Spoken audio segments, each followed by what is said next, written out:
Hello everybody, this is Gareth Cahoon Speaks back here with another video. I'd like you to hit the subscribe bar, give me a thumbs up if you like the video, or hit the notification bell to be notified when I post my next post. Or even if you want to leave me a comment and let me know where you're from, it would be great to know where my followers are watching from. Or if you want to see any of my videos that have been banned on TikTok, you can look me up on YouTube and subscribe at Gareth Cahoon Speaks. This one here is, what do Gazans really think today? To hear it from Mohammed Al-Touli, a Gazan political activist presently living in Belgium, who co-founded the movement We Want to Live.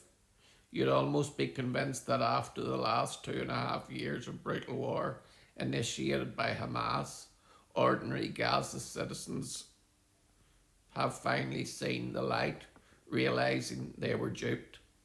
And why shouldn't they feel that way, given that most of them are homeless, destitute and have lost family members, promised the lasting victory which would finally free them from their stateless plight.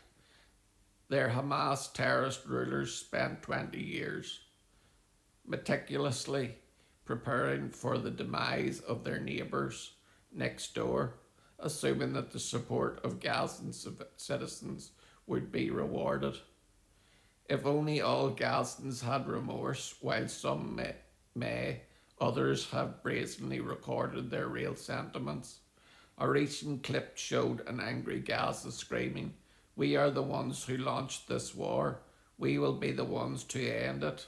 Until the last drop of our blood, we keep offering and sacrificing until all of us die for the sake of Allah. We are the lions. We are the heroes. We are the conquerors." How many feel like this delusional lunatic? Is he an anomaly, or does he represent a significant portion of the Gazans who are willing to go for broke when it comes to the destiny that they believe they are called to fulfill, annihilating the Jewish homeland?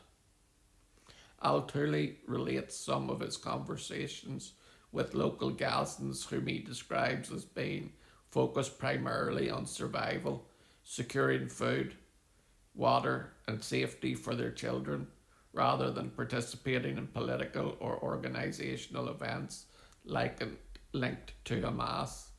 Consequently, after economic collapse and humanitarian suffering, including unemployment, collapsing infrastructure, and deep psychological exhaustion, Al-Touli paints a completely different picture than the one of an unhinged Gazan who is far from the brokenness and war fatigue of others who have been at the receiving end of Israel's justified response to a savage massacre. So the question is, whom do you believe, and how many are as unrelenting as the man in the clip, who not only is not focused on survival, but sounds willing and ready to sacrifice his life for a cause he believes is far from hopeless? That is the question with which we are left as a world untouched by Israel's enemies, who won't rest until they accomplish their goals, continues to insist that we live alongside of people who are dead set on our end. Do we capitulate and give them a second chance, or do we take the word of the man who vows to finish us all off? What would you do? It's easy for advocates who are insulated from the consequences that are faced by Israelis to encourage coexistence with human butchers, but how quick would they be to take their own advice? The humanitarian voice of Mohammed Al-Touli in the form of an opinion piece is coming from Belgium, not from Gaza. That's quite a distance from the rocket fire of the Middle East. And while he is likely a passionate activist on behalf of his people, does he only hear the cries of Gazans who may be disillusioned by their political leaders? I can only wonder if Altuli has also heard the immutable voices of those who describe themselves as the lion heroes and conquerors who are ready to drop the blood for the sake of Allah. What does he have to say about them? Does he acknowledge their existence, or is he unaware that they are still committed to the fight? Alaturli speaks of analysts who are under the belief that Hamas might be facing its most serious internal challenge, partially due to the lack of support by Gazans, who became the victims of this great final solution experiment. But when all reports state that they refuse to hand over their weapons or seize control of Gaza, what are the rest of us supposed to believe? Even Israelis, in their most compassionate moments, are not gullible enough to think that Gazans have learned the ultimate lesson of what happens when they try to overpower us. While it is entirely possible that there has been some needed introspection of Gazans who outsource their well-being in future generations to bloodthirsty terrorists, let's say that the nation of Israel is not up for wiping the slate clean at this early juncture. As sad as that may sound, most people would feel the same way if they had been the ones who had endured the heavy price over the last 2.5 years, as daily life had to be navigated over the sleepless nights of constant rocket fire, the death of 1,200 innocent civilians and 942 military personnel as of this writing. Add to the many failed businesses that did not survive the years of war, the devastating effect on Israeli children who lived with the fear of constant sirens and the halt of their education.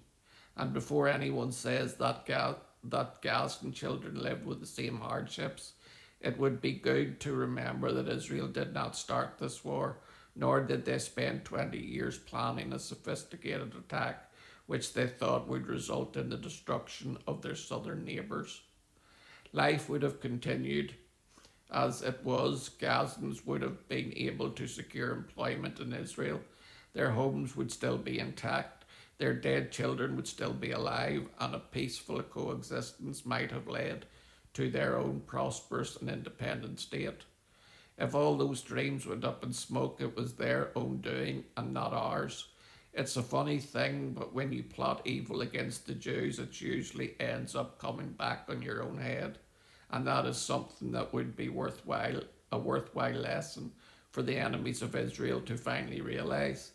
The suffering of Gaza impacting on its most vulnerable citizens, women and children, as stated by Al-Atoli, is most regrettable, but they, along with their male counterparts, must come to the conclusion that abandoning the murderous aspirations of those who have led them down the garden path, in this case filled with thorns, is the best strategy they can adopt going forward.